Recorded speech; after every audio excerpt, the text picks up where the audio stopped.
ఈరోజు దేవుని మాట కీర్తన గ్రంథము 128వ అధ్యాయము 5వ వచనం. సియోనులో నుండి యెహోవా నిన్ను ఆశీర్వదించును, నీ జీవితకాలమంతయు యెరూషలేమునకు క్షేమం కలుగుట చూచెదవు. సియోనులో నుండి యెహోవా ఎక్కడి నుంచి ఆశీర్వదిస్తాడు నిన్ను? సియోనులో నుండి యెహోవా నిన్ను ఆశీర్వదించును. నువ్వు దేవుని సన్నిధికి వెళ్తున్నావు, దేవుని యొక్క అడుగుజాడల్లో నడుస్తున్నావు, దేవుని కృపను పొందావు. ఈ పరిస్థితులు దేవుడు సరిచేసే దేవుడుగా ఉన్నాడు, ఆశీర్వదించే దేవుడుగా ఉన్నాడు. సియోన్లో నుండి యెహోవా నిన్ను ఆశీర్వదించును. నువ్వు సియోన్కి దేనికి వెళ్తున్నావు? దేవుని సన్నిధికి. సియోను అంటే దేవుని సన్నిధి. ఎందుకు వెళ్తున్నావు? నీ యొక్క క్షేమం కొరకు వెళ్తున్నావు, నీ యొక్క అక్కర్ల కొరకు వెళ్తున్నావు, నీ యొక్క మేలుల కొరకు వెళ్తున్నావు. నువ్వు దేవుని యొక్క కృపను పొందాలని నువ్వు వెళ్తున్నావు. కాబట్టి దేవుడు ఈరోజు నీతో మాట్లాడుతున్నాడు. సియోన్లో నుండి యెహోవా నిన్ను ఆశీర్వదించును. ఆయన ఆశీర్వదించే దేవుడు, ఆశీర్వదిస్తానంటున్నాడు. నీ జీవితకాలం అంతయు యెరూషలేమునకు క్షేమం కలుగుట చూచెదవు.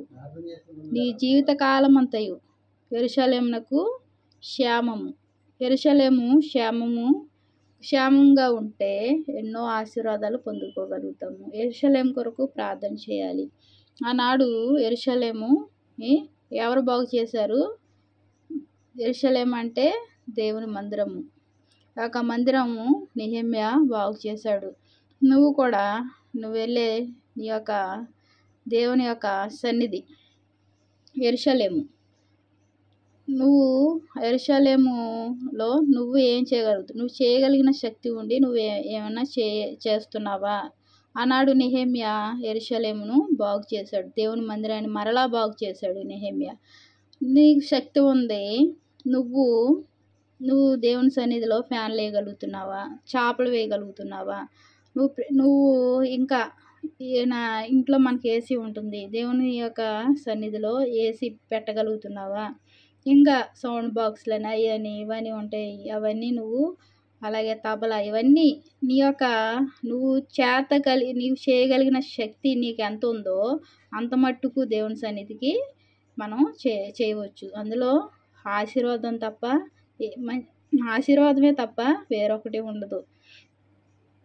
ఆశీర్వాదం మీద ఆశీర్వాదాలు. దేవునికి ఏది ఇచ్చినా సరే, దేవుని యొక్క యెరూషలేము కొరకు నువ్వు ఏ పని చేసినా దేవుడిని ఆశీర్వదించే దేవుడుగా ఉన్నాడు. అదే రీతిగా ఊడవడం, చాపలు వేయడం, అలాగే వాష్రూమ్లు కడగడం, ఏదైనా చిన్నదే అవ్వచ్చు, పెద్దదే అవ్వచ్చు, ఏ పనైనా సరే దేవుని యొక్క సన్నిధిలో చేయడం ద్వారా ఆశీర్వాదము.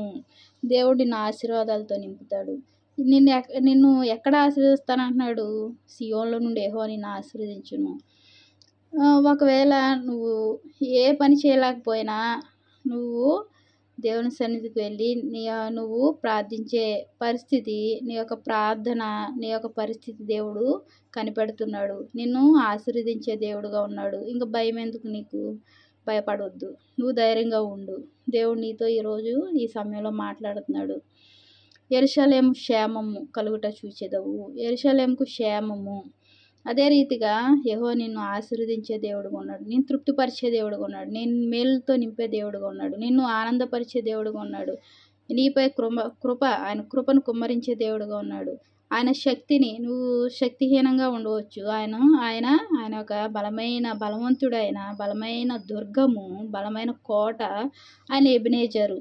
ఆయన యొక్క శక్తిని నీకు ప్రసాదించే దేవుడుగా ఉన్నాడు. నీకు ఏది అక్కరగా ఉందో అవన్నీ నీకు దేవుడు ఇచ్చే దేవుడుగా ఉన్నాడు. కాబట్టి నువ్వు ఏమాత్రం భయపడకుండా నువ్వు సంతోషంతో ఉండు. ఏమాత్రము దిగులు పడాల్సిన అవసరం ఏమీ లేదు. ప్రతి పరిస్థితిలోనూ ఆయన చాలినంత దేవుడుగా ఉన్నాడు. ప్రతి పరిస్థితిని బాగు చేసే దేవుడుగా ఉన్నాడు. ప్రతి సమస్యను పరిష్కరించే దేవుడుగా ఉన్నాడు. ప్రతి ఒక్కరిని ఆయన కనుపాపలో భద్రపరిచే దేవుడుగా ఉన్నాడు. అంత మాత్రమే కాకుండా 5వ వచనం, నీ పిల్లలను నీవు చూచెదవు, ఇశ్రాయేలు మీద సమాధానం ఉండును గాక అంటున్నాడు దేవుడు. నీవు ఏమనుకుంటున్నావు? నేను ఇంత బలహీనంగా ఉన్నాను, నా పని అయిపోయింది నువ్వు అనుకోవచ్చు. కానీ నువ్వు ఏం చూస్తావు? నీ పిల్లలు మాత్రమే కాదు, వారి పిల్లలను కూడా నువ్వు చూస్తావు. నీ మనవరాని అందరినీ నువ్వు చూసే స్థితిలో నేను ఉంచుతాడు. నా సహోదరుడా, నువ్వేమాత్రం దిగులు చెందకు. ఇశ్రాయేలు మీద సమాధానం ఉండును గాక. ఇశ్రాయేలు అంటే ఎవరు? దేవుడు ఇశ్రాయేలీల యొక్క జాబితాలో మనల్ని చేర్చాడు, నిన్ను చేర్చాడు, మనందరినీ చేర్చాడు. నీ కుటుంబాన్ని, నా కుటుంబాన్ని, మనందరి కుటుంబాలను చేర్చాడు. అబ్రహాం, ఇస్సాకు, యాకోబుల దేవుడు, ఇశ్రాయేలీల దేవుడు, ఇశ్రాయేలీలకు తండ్రి. ఆ యొక్క ఇశ్రాయేలీల జాబితాలో మనల్ని చేర్చాడు దేవుడు.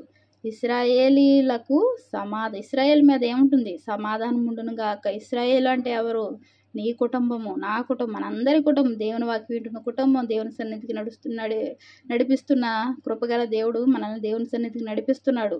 మన కుటుంబాలందరినీ దేవుడు ఏం చేశాడు? ఇశ్రాయేలీల యొక్క జాబితాలో చేర్చాడు. ఏముంటుంది? ఇశ్రాయేలు మీద సమాధానం ఉండును గాక. అబ్రహాం, ఇస్సాకు, యాకోబుల దేవుడు ఏమని చెప్తున్నాడు?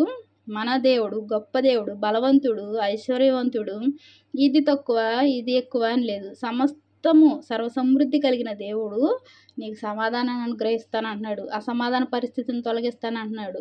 ఇంకేం కావాలి నీకు? నీ జీవితంలో ఇంకా సంతోషంగా ఉండు. ఈ రోజు నుంచి దేవునికి వందనాలు. ప్రార్థన చేస్తున్నాం. మహాప్రేమ గల తండ్రి, కృపగల నాయన, నీకు ఎన్నో వందనాలు, స్తోత్రాలు చెల్లించుకుంటున్నానయ్యా. నా సహోదరులను ప్రభా నాయన బలపరచండి ప్రభా. నీ ఆత్మతో నింపండి, శక్తితో నింపండి ప్రభా. విశ్వాసం అనే తండ్రి నాయన ఒక బండ మీద తండ్రి మమ్మల్ని అందరినీ నిలబెట్టండి అయ్యా. తండ్రి నాయన కృపగల దేవుడు, జాలిగల దేవుడివి, దయామయుడు, సర్వశక్తిమంతుడు అయ్యా. నువ్వు అంటున్నావు సియోన్లో నుండి యెహోవా నిన్ను ఆశీర్వదిస్తానంటున్నాడు ఆశీర్వదిస్తానని నువ్వు చెప్తున్నావయ్యా.